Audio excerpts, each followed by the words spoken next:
से गोइल बाड़ा गोदी में खेला के लइका तोहरे के पापा कहता हमारा सैया जी के चाचा कहता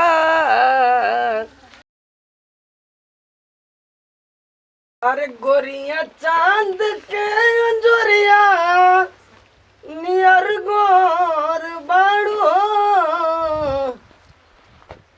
तोहार जोड़ के नहीं खेबे जोड़ बाड़ू कितना आनंद आवत था गांव में। ए बाबूजी का करता रहा का देखत ना एकदम आनंद हइले तई गांव के।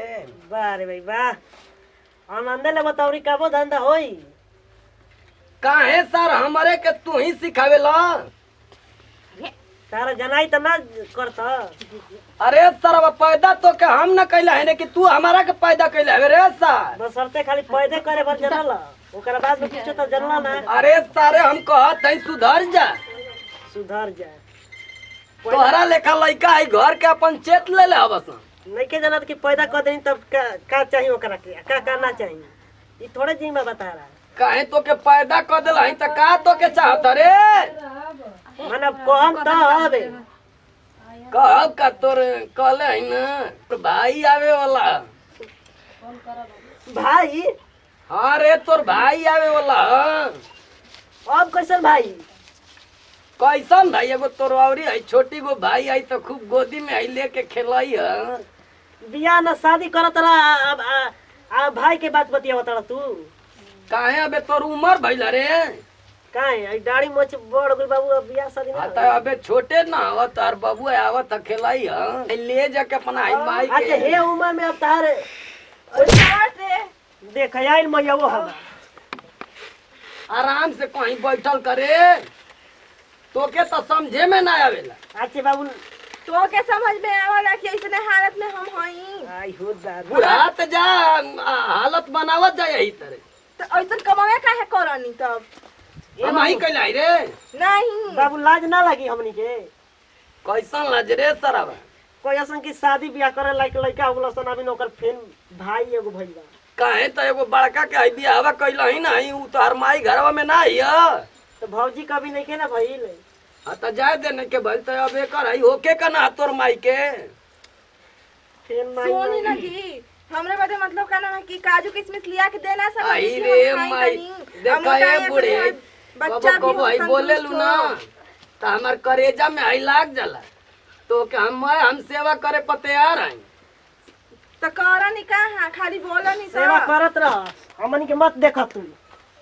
कतना है हमार लइकवा खिसिया था बस एकर हथवा गोड़वा मार के ठीक कर देब हम बता देत हई कहनी है ना कि आई तोहरा के लिए लाइन देखा आई पूरा आई खइबू ना तो आई गरामे के गराम आई खून उबाल मारे लगी शरीर में ही रा मतलब भाई अमरुदवा से हम ठीक हो जाब ना।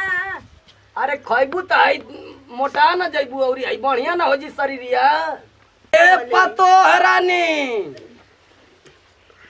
पतो हिया का बाबूजी का हाथम चिल्लात रहे नी तनी गोरे हाथ में तेल ना लगा सकत हमरे अरे राम केतना बड़ा झूठ बोलत हई काहे तो के समझ में ना आवत रे एकर है शरीर कैसन भइल तोरा है तेल तासा ना करे का तो कहनी नहीं रोज तो रात के सुतले से पहले लगाई लो खूब खूब गरम करके कितना झूठ बोलत है तू तो बतावा हमार हीरा लेखा है मेहरानू के है कितना है कष्ट है शरीर के। अच्छा तो तू ही लगावल करो जो हम ना लगाव थी तो अरे हमर माई करे खनगिनिया तारा माई का डीजे बजाओ कहत है जबनिया है बंद के ले रा देखा बुढ़ा वो ढेर मत करियावा और ठीक रह जाते कि छोटावा कबार कबार के इजे लग बतावा हमार मेहरानू है कौना स्थिति में ही आए के है सेवा ना करतिया का सेवा करी कौन करम छड़ले कि उनका सेवा हम करी यही ले भगवान तो के ना देत हम देख के जरत ना सही है अब इन्हें पैदा ना कर जब खुदे निकलत है तो हम काहे करी और नया नया कन्या आयल है साल भर हो गई शादी के कैसे बच्चा दे देली और हमके दे जाए दे है चुपचाप रह हम जाता है बाजार ले है गाड़ी है किमसिम लेके आवत है जाई जाई लेके आई खियाई हाँ एक एक खियाई तोहरा जवन करे कहना घर में कर अबे देखा कुल हम धोई ले एक बाजिनी तोरा कहिया एको संतान भइल हमारे हमके कहानी हमारा सुनावा। मेहरानू के लइका होके के देख के ई जरत हिया जरा वही तरह जर के ए भसम हो उम्र में केहू पैदा करे ना बुढ़ऊ, ए उम्र में केहू पैदा करेला। कहत हई बतियावा मत ना तो हम मरहू में हमके देरी ना होला हम छोड़ दे तू है कौन कौन घर में हमारी शादी हो गए। तनी हमरा कपारे पे तेल रख दे जो मन आग लगा दे कपारे पे, हम तेल ना रखब आल बनी।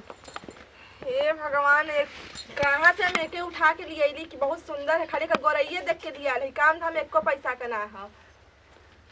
जात हई हम आराम करे। अरे बाप रे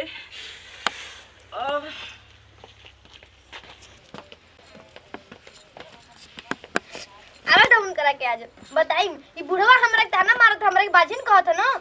अब हम लड़का पैदा करके दिखाई, देख लगा ही से ना लड़का पैदा हो गया मुंह कह के देखा कान कैसे इनके बाजिन कहत केने बोलू हो दुवरिया में बैठे रहलू हरदम जब ना तभी ना ई ना चुप रहो तू, काहे हमरा लड़का ना हो तो बतावा। अरे काहे ना होता ई कोनो सवाल करे वाला काहे ना होता ई लिख के तनी एकटा पानी ली पी ली हैं। पानी आग में आग लगे, आग में आग लगाबे करेला। अब बुढ़वा हमरा के ताना मारत कह दे कि तू बाजी नहीं तो लड़का बच्चा ना होत। चुप रह मर्दनिया, हटो बहुत लइका हो यहां सा हमने के दर्जन लगावे के समझलू।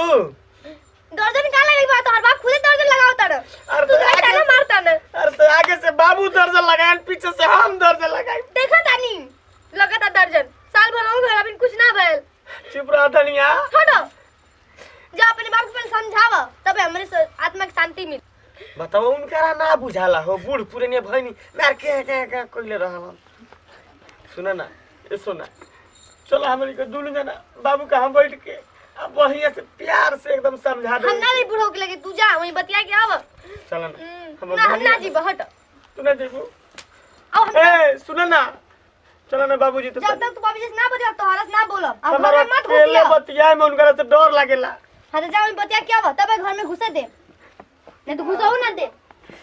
बुढ़ावा सन कहा दियो केले वाला हो। ए बूढ़ी क्या जी बोली ना कनी हमारा के माने लू ना ना मानिला, बहुते मानिला, जान से ज्यादा। एकदम तनी हाथवा मिलावन आई रे माई मिलाल कितना मस्त दम लागेलू तो के हम पूरा सोना लेकर मानी ना हम ना हाँ कल ही के हमारा इलाई भुल्लू हो गई तो तोके काम ना भइल बाटे, जब शुरू से आए तब से तोके तो इहे कुल होत रहला।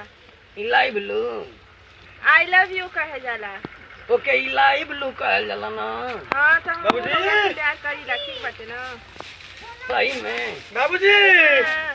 अरे केने रह जाला हो। तो एगो औरी ए बाबूजी ये कुल खाली लगत रहला। बाबूजी का अरे साला हट रे हट रे कुछ हमारा पर तार मजबूरी नहीं का बुझे के का है तोर कौन मजबूरी है रे घरवा हमार मौगी रवतिया। हाँ तो ओके रोवे दे हमके ओसे मतलब ना हट हम अपन नहीं बतियावत ना ये कर ले छोड़े हम बैठल ना है सुना ना एक बात बता से लगा देले हो यार, कुछ कह देले होई कह। हमारी के इज्जत ना हो।